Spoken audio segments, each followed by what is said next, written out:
play with Tina Turner? Yeah, well, we did this special guest thingy. Cool. 96, I think. Yeah. That's big. One of the things I do remember is during a solo, I got this green fucking egg. Not egg, apple. You know those Granny Smith, those really? The hard ones? Yeah. Fucking hard, but we got to find out. Yeah, these guys, they were not into fucking listening to me. They just couldn't wait for Tina. But it was fun. It was an experience. But for me, the only thing it kind of gave me, you know, is that dream for one day to have that audience. Yes. So, Yes. you know what I mean? She paid her dues. You know, she well deserved the love she got. Yeah. But you have to kind of earn it, and I hadn't really earned it. You know, for that kind of audience. Okay. So to speak. So and when you're there, you know, you play for 50,000 people that are just waiting for Tina Turner. How can you convert that? Yeah. It's not going to happen. No. But talk about your collaborations, Jeff Scott Soto, Ingrid Malmsteen, and you know, great singer. You made a record with him? Yeah, 2009. He came down to Gothenburg and stayed here for a month and finished the album, and bosh, done. Love the guy. He's a big heart. Yeah, he's a very good singer. Listen, before we go from 1995 and 11 p.m., you was sponsored by Pop's Watch, which I remember. I remember that you were everywhere. I saw you everywhere, and that must been a boost. I mean, talk about that. And you have a big name in Switzerland, right? Yeah, Switzerland opened up the whole of Europe for me. Cool. That's where it basically started. And it was all thanks to a photographer called Reto Kamensch, who went to a record store in Thun and said, "Hey man, listen to this album." And you know, they started to import, and then the next record store started to import, and you know, suddenly Polygram Switzerland are sitting there, fuck me, we don't make any money, we need to make a license deal with Sweden. And then boom, if you want my love, #1, thank you very much. And that, the funny thing was, I remember living in Varberg, thinking to myself, because Polygram Sweden kind of fucked up the album here, big time. And that's another story. But I was really thinking, what am I going to do now? You know, because the album was this close to breaking Sweden. And they did just everything wrong you can ever imagine to mess that album up. So I had no idea where to go. And then suddenly, man, I got the call. And that kind of changed my life. Boom. But this is back in 90... This is 94? This is 94. I wanna go into one of my favorite videos with Paulo Mendonca and listen to this one. This is If You Ever Come Back to Me, and it's a soulful tune. He talked about the video before, right? So enjoy.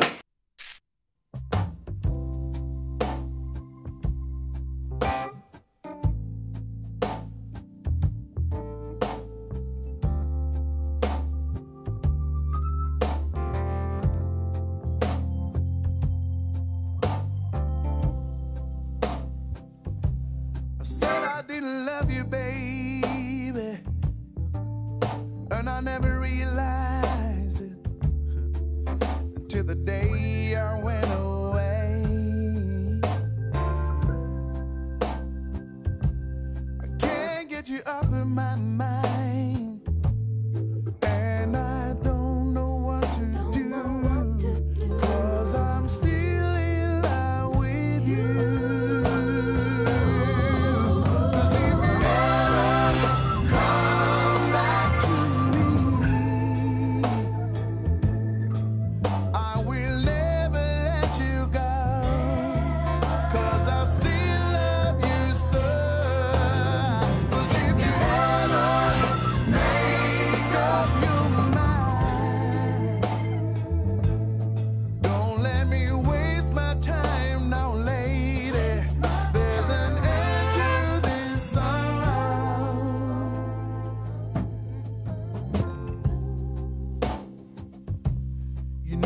More than anyone, lady. Guess that's why I never let you ever slip away. The beauty of your style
So Paulo, I want to ask you about your role as a producer and instrumentalist, right? When you go into the studio, I know you did something in Norway years ago that I heard about. I talked before about it. Can you talk about that?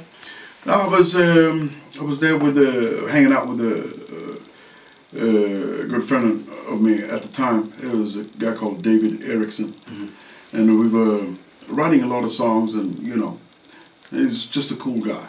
You know, he's a great pop producer. So I used to hang out there a lot, you know, and but I wasn't really. I don't think I was in the zone, you know, mentally, because I was still coming off the last album thingy, which, you know, kind of took away the love for music. Yeah. But how is the setup in the studio? Like when you show because you can play drums, you can play bass, you can play guitar. Do you get behind the drums and show them, or? No, it's when I do. I'm talking about your band. When you. I mean live basically, but when I recorded with let's say this drummer who played on my second album. A guy like that, he has such self-confidence, and I think that's where a lot of musicians lack sometimes, because they, after 2-3 takes, they start doubting themselves, you know, and that doubt takes away about 80% of. You can have this ability, but that doubt will just narrow everything down. So it's.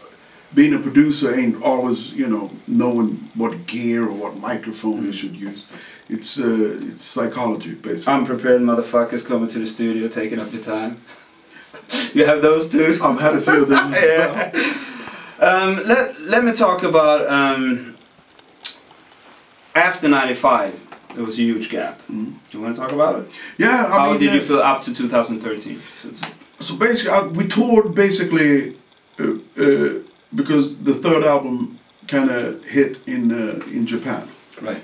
So we toured. I toured to 99, 2000. Oh. And then all this shit happened with the record company. It's a long story. I don't want to really go into.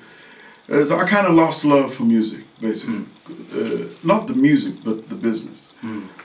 And then suddenly, a couple of years later, man, I got a phone call from this Irish dude called Andrew Strong. Asked me, you heard my Different Faces album, and he said, you know, I kind of want to go there, and I kind of looked him up, and I found out that he did the Commitments thingy, Mustang Sally type of thingy, and I couldn't really understand where my music would fit in his world. But I said no, and then he called me back, and then said, fuck it. I didn't have a studio, I didn't have anything.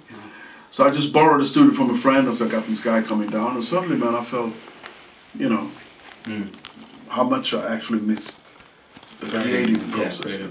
And from there on, man, I started to invest in my own studio, and one thing led to another. This Swiss girl flew down and told me about this English guy that worked for Universal, then ended up being my partner for this publishing company we had in England. And then I did a tour in Switzerland as a guest artist for this Christmas show. And Hitton asked me, man, we should start our own shit, you know. I said, let's do it. So we did, and that started my career as a songwriter-producer. And the first 4 or 5 years was awesome. It was a lot of fun, you know. We got travel, we got to meet a lot of talented people, you know. Some I'm still in contact today. But at the end there, you know, all this pop thing, you know, everybody's chasing that big #1, and unless you know Rihanna, you ain't gonna get that fucking. You're not gonna get that song in there, and it's hard. It's really tough. And it's a different scene. It's a different scene, yeah.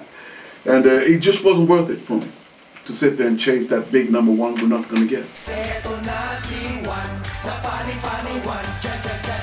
You know, unless you actually work or know the artist, it's not going to happen. So I said, fuck it, you know. I felt something was missing.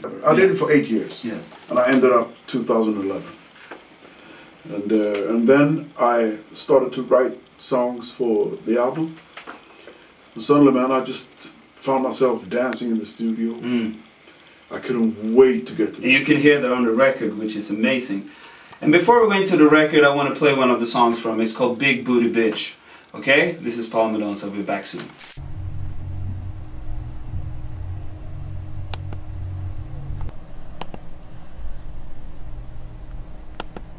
Hey, look here, when I get 14, man, I want to buy me a rag top tray on some gold Danas with a 3-wheel motion, Kenwood put out, 3-finger ring, fat ass link, and a big booty bitch to go with it. All I need is a big booty bitch to go with it. All I need is a big booty bitch to go with it. I'm a lady killer, what else can I say? Nothing I can do about it, I'm just made that way. God's gift to women, I guess I'm heaven sent. We know silicone surgical replacement. Well, I'm single now, and I made a vow, never let a woman turn me down. No matter how good she'll do me, or let herself be done. When you got them all, why settle for one? There ain't nothing I won't do. Spend the night with a booty like you. All I need is a big booty bitch to go with it. All I need is a big booty bitch to go with it. She's a woman,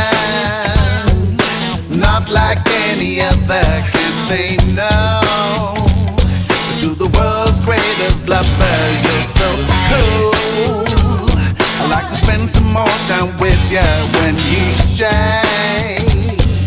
The right till you have been, yeah, so tremendo, like nothing I ever seen in this mundo. I like to be the one to make you scream. All I need is a big booty bitch to go with it.